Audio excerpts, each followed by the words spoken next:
Hello friends, ಇವತ್ತು ನಾವು mutton biryani ಮಾಡೋದು ಹೇಗೆ ಅಂತ ತೋರಿಸ್ತಾ ಇದ್ದೀನಿ. ತುಂಬ ಸಿಂಪಲ್ಲಾಗಿ ಮಸಾಲೆ ಏನು ರುಬ್ದೇನೆ ಮಾಡೋ ಅಂಥ ಮಟನ್ ಬಿರಿಯಾನಿ ಹೇಗೆ ಮಾಡೋದಂತ ನೋಡೋಣ. ಒಂದು ಕುಕ್ಕರ್ ಇಟ್ಕೊಂಡು ನಾನಿಲ್ಲಿ ಒಂದು 3 ರಿಂದ 4 ಸ್ಪೂನಷ್ಟು ಎಣ್ಣೆ ಹಾಕ್ಕೊಂಡಿದ್ದೀನಿ. ಎಣ್ಣೆ ಬಿಸಿ ಆದಮೇಲೆ ಒಂದು ದಪ್ಪ ಸೈಜ್ದು 2 ರಿಂದ 3 ಈರುಳ್ಳಿ ಕಟ್ ಮಾಡಿ ಇಟ್ಕೊಂಡಿದ್ದೀನಿ.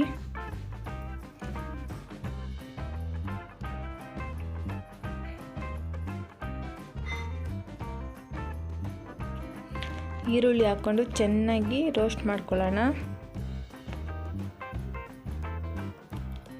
ಚೆನ್ನಾಗಿ ಗೋಲ್ಡನ್ ಕಲರ್ ಬರಬೇಕು, ಅಲ್ಲಿ ಗಂಟ ರೋಸ್ಟ್ ಮಾಡ್ಕೊಳ್ಳೋಣ.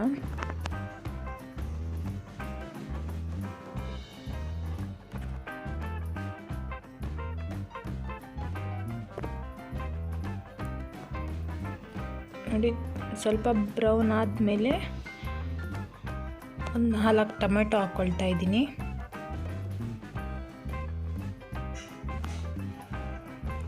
ಉದ್ದುದ್ದವಾಗಿ ಕಟ್ ಮಾಡಿರೋಂಥ 4 ಟೊಮೆಟೊ ಹಾಕ್ಕೊಳ್ತಾ ಇದ್ದೀವಿ.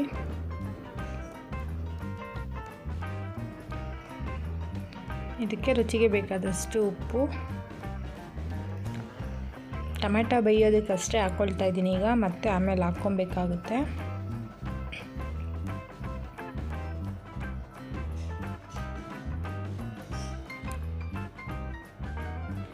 ಮೆಣಸಿನ್ಕಾಯಿ ಖಾರ ಇಲ್ಲ, ಅದರಿಂದ ನಾನು ಒಂದು 10 ಮೆಣಸಿನ್ಕಾಯಿ ಹಾಕ್ಕೊಂಡಿದ್ದೀನಿ. ಸೆಂಟ್ರಿಗೆ ಸೀಳಿ ಹಾಕ್ಕೊಂಡಿದ್ದೀನಿ.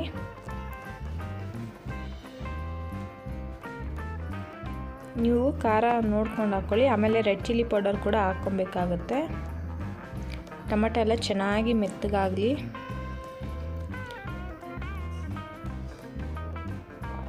ಈಗ ಮಟನ್ ತೊಳ್ಕೊಂಡು ಹಾಕ್ಕೊಳ್ಳೋಣ.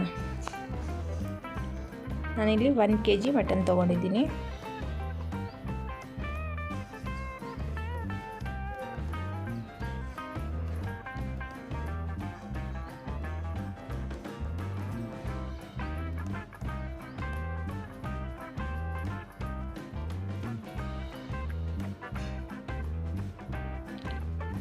ಚೆನ್ನಾಗಿ ಎಲ್ಲ ಮಿಕ್ಸ್ ಮಾಡ್ಕೊಳ್ಳೋಣ. ಇದಕ್ಕೆ ಒಂದು ಅರ್ಧ ಕಪ್ಪಷ್ಟು ಮೊಸರು ಹಾಕ್ಕೊಳ್ತಾ ಇದ್ದೀವಿ. ಮಟನ್ನು ತುಂಬ ಸಾಫ್ಟಾಗಿ ಬರುತ್ತೆ, ಜ್ಯೂಸಿಯಾಗಿರುತ್ತೆ ಅಂತ ಮೊಸರು ಹಾಕ್ಕೊಳ್ತಾ ಇದ್ದೀವಿ.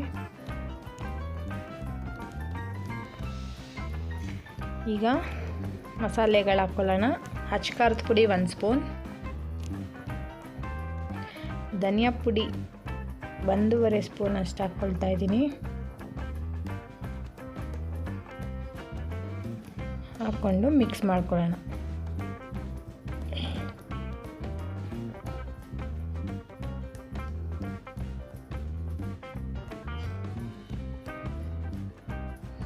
ಇದಕ್ಕೆ ಬಿರಿಯಾನಿ ಮಸಾಲ ಹಾಕ್ಕೊಳ್ತಾ ಇದ್ದೀನಿ.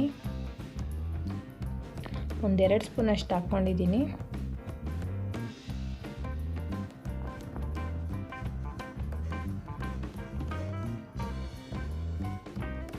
ಈಗ ಮಟನ್ ಬೇಯಬೇಕಲ್ವ, ಒಂದು 4 ರಿಂದ 5 ವಿಜಿಲ್ ಮಟನ್ ಬೇಯಿಸ್ಕೊಳ್ತೀವಿ. ಇಲ್ಲಿ ಉಪ್ಪು ಹಾಕಿರೋದು ಸ್ಕಿಪ್ ಆಗಿದೆ, ಮಟನ್ ಬೇಯುವಾಗ ನೋಡಿಕೊಂಡು ಹಾಕ್ಕೊಳ್ಳಿ. ಈಗ ಇಲ್ಲಿ ಅನ್ನ ಮಾಡ್ಕೊಳ್ಳೋಣ. ಒಂದು ಪಾತ್ರೆಯಲ್ಲಿ ನೀರು ಚೆನ್ನಾಗಿ ಕುದೀತಾ ಇದೆ. ನಾವಲ್ಲಿ ಮಟನ್ಗೆ ಒಗ್ಗರಣೆಗೆ ಸ್ಪೈಸಸ್ ಏನೂ ಹಾಕಿಲ್ಲ, ಎಲ್ಲ ಥರ ಸ್ಪೈಸಸ್ ಹಾಕ್ಕೊಳ್ತಾ ಇದ್ದೀನಿ.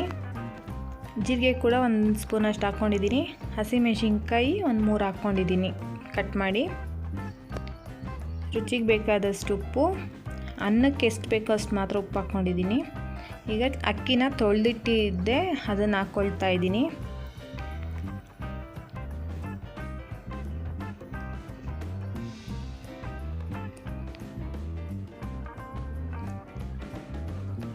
ನೋಡಿ, ಚೆನ್ನಾಗಿ ಮಿಕ್ಸ್ ಮಾಡ್ಕೊಳ್ಳೋಣ. 1-2 ಕುದಿ ಬಂದರೆ ಸಾಕು. ಅನ್ನ ತುಂಬ ಬೇಯಿಸೋ ಅಷ್ಟೇನಿಲ್ಲ, ನಾವು ದಮ್ ಕಟ್ಟೋದ್ರಿಂದ ಅನ್ನ ಹಿಂಗೆ ಎತ್ಕೊಂಡು ಕಟ್ ಮಾಡಿದ್ರೆ ಸಾಕು ಆಗಿದೆ ಅಂತ. ಇದನ್ನು ನೀರು ಸಪ್ರೇಟ್ ಮಾಡ್ಕೊಂಬಿಡೋಣ. ಮಾಡಿಕೊಂಡು ಮಟನ್ದು ಕುಕ್ಕರ್ ವಿಷಿಲ್ ಬಂದಿದೆ. ಮಟನ್ನು ಬೆಂದಿದೆಯೋ ಎಲ್ಲ ಚೆಕ್ ಮಾಡಿಕೊಂಡು ಉಪ್ಪು ಖಾರ ಎಲ್ಲ ಚೆಕ್ ಮಾಡಿಕೊಂಡು ಒಂದು ಸಲ ಚೆನ್ನಾಗಿ ಮಿಕ್ಸ್ ಮಾಡಿ ಇವಾಗ ನಾವು ಅನ್ನ ಮಾಡಿ ಇಟ್ಕೊಂಡಿರೋದನ್ನ ಹಾಕ್ಕೊಳ್ತಾ ಇದ್ದೀವಿ. ನೀವು ಬೇಕಾದ್ರೆ ಡೈರೆಕ್ಟ್ ಅಕ್ಕಿ ಕೂಡ ಹಾಕ್ಕೊಂಡು ಹಾಗೆ ಕುಕ್ಕರಲ್ಲಿ ಕೂಗಿಸ್ಕೊಬೋದು. ನಮ್ಮ ಮನೇಲಿ ಆ ಥರ ಇಷ್ಟ ಆಗೋಲ್ಲ, ಅದಕ್ಕೋಸ್ಕರ ಇದೇ ಥರ ದಮ್ ಕಟ್ಟಿನೇ ಮಾಡೋದು ನಾನು. ನೀವು ಬೇಕಾದರೆ ಮಾಡ್ಕೊಳ್ಳಿ. ನಾನಿಲ್ಲಿ ಮೇಲೆ ಒಂದು ಸ್ವಲ್ಪ ಕೇಸರಿ ಕಲರ್ ಹಾಕ್ಕೊಂಡಿದ್ದೀನಿ, ಕೊತ್ತಂಬರಿ ಪುದೀನ ಹಾಕಿ ದಮ್ ಕಟ್ಟಿದ್ದೀನಿ. ತುಂಬ ಚೆನ್ನಾಗಾಗಿತ್ತು ಫ್ರೆಂಡ್ಸ್. ಒಂದು ಸಲ ನೀವು ಟ್ರೈ ಮಾಡಿ ಹೇಗಿತ್ತು ಅಂತ ಹೇಳಿ, ಹೇಗಿತ್ತು ಅಂತ ಕಮೆಂಟ್ ಮಾಡಿ.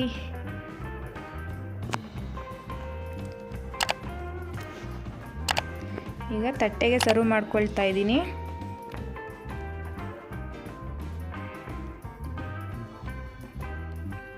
ಫ್ರೆಂಡ್ಸ್, ನನ್ನ ವಿಡಿಯೋ ನೋಡಿದ್ದಕ್ಕಾಗಿ ಧನ್ಯವಾದಗಳು. ಲೈಕ್ ಮಾಡಿ, ಶೇರ್ ಮಾಡಿ, ಸಬ್ಸ್ಕ್ರೈಬ್ ಮಾಡ್ಕೊಳ್ಳಿ ಫ್ರೆಂಡ್ಸ್.